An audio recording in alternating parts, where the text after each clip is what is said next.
Starting a new job is always a mix of excitement and nerves. When I landed a summer job at a local carnival in downtown LA, I was just looking for some extra cash before my senior year of college started in the fall. The carnival was a typical setup with rides, games, and food stands, but its main attraction was the funhouse, which doubled as a haunted house after dark. It was actually a solid structure that I think used to be some old guy's mansion or something. I was assigned to manage the funhouse, which was a favorite among the carnival goers. It seemed simple enough. Guide the guests in, ensure they have a fun, safe time, and observe them leave. At first, everything seemed straightforward. But then I started noticing odd things. It started with small discrepancies. I'd count a dozen people entering, but only 11 would emerge. At first, I chalked it up to miscounting. After all, keeping track in the chaos of laughter and screams was no easy task. However, as the days passed, the numbers just didn't add up. 7 went in, 6 came out. 10 went in, 9 came out. Was I going crazy? Something was off, and I couldn't ignore it much longer. One particularly busy afternoon, a blonde girl caught my eye as she walked up to the funhouse. She was drop-dead gorgeous, and almost seemed out of place amidst the childlike atmosphere. She couldn't have been more than a few years older than me. I genuinely had to do a double take. I'm not a weird guy by any means, but I couldn't help but lock eyes with her for a few seconds. She smiled, handed me her ticket, and I directed her into the attraction. After she disappeared into the darkness, I went back to my duties. Time ticked by, and I watched attentively as people entered and exited, sometimes asking me questions and whatnot. Admittedly, I was paying a little more attention to the guests that night, as I wanted to see that girl as she left and maybe work up the courage to talk to her. Pretty soon, I started picking up on the fact that groups of people who had entered after her were beginning to emerge. A few more minutes passed, and I started getting worried. She should have been out by now.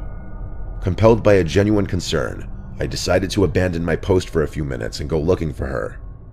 I stepped inside and locked the entrance door. I began investigating, navigating the dimly lit rooms and narrow corridors. I moved through the house until I came across something I hadn't noticed during my initial walkthroughs, a barely noticeable seam in the wall. I'm not really sure what I was expecting, but curiosity got the best of me. I pressed against the seam, and I heard a distinct click. I played around with it some more, and my jaw nearly hit the floor when I realized it was a hidden door. It swung open slowly, revealing a pitch-black hallway. I stood there in shock. What in the world was this doing here? I was definitely going to have a long conversation with my boss about this. I walked into the hallway with my phone's flashlight guiding the way. I didn't have much brain power to spend being nervous because I was still so shocked about the whole situation. I got to the end of the passage and found another door. I flung it open, and to my surprise, it was a concealed exit that led back to the carnival grounds. I breathed a sigh of relief as this discovery proved I wasn't going crazy. All those people I hadn't noticed leaving the attraction had probably stumbled across that secret door by accident and assumed it was the correct way to go. As I walked back the way I had came, I couldn't help but feel a little bummed out that I wasn't going to get the chance to talk to that girl. I'm not sure what came over me, but I decided to keep exploring the funhouse instead of returning to my post. I think a part of me just wanted a few extra minutes of this impromptu break I was taking. I walked through a couple more rooms, and that's when I noticed it. On one of the walls was another faint seam, identical to the first one I had seen. I again played with it until it clicked and swung open. I could immediately tell this one was very different. The putrid smell was the first thing I noticed. More concerning, though, was the fact that there was no corridor in this one, but a ladder that led downwards. I was more confused than anything. This door was on the ground floor, and I was told specifically that this place didn't have a basement. I debated climbing down, but I just felt awful about the prospect that the girl might be down there. So against my instincts, I began the descent. The smell only got worse as I climbed down into the darkness. I was expecting to find a basement, but what I found instead was far, far worse. I got to the bottom and pulled out my phone's flashlight. I was frozen in shock. I was literally standing in a tunnel that extended into the darkness. There was literally no way that this was part of the house above. The rational part of my brain screamed to turn back, to forget about it, but the mystery was too compelling. I ventured further, being careful not to make any noise. The walls were damp, and the tunnel was completely silent. As I explored, my flashlight beam fell on something unexpected. A white, glittery purse was sitting in the middle of the corridor. I picked it up, turning it over in my hands. It looked familiar, and then it hit me. It was that girl's purse.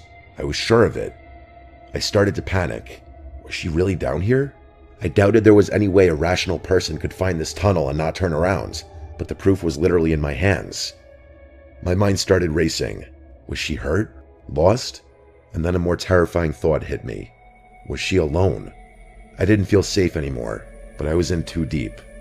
Violating every survival instinct I had, I yelled out into the tunnel for that girl. I waited. Nothing. I was just about to shout again when I heard the sound of rapid footsteps echoing through the tunnels. My first instinct was to run.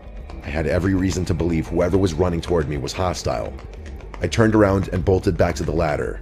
I got halfway up and slipped, falling back to the bottom. The footsteps were basically right on top of me now. I knew I was done for. I braced myself for a fight, and then a voice rang out. A girl's voice. Her voice. She gasped, "Help me," clutching her side as if in pain.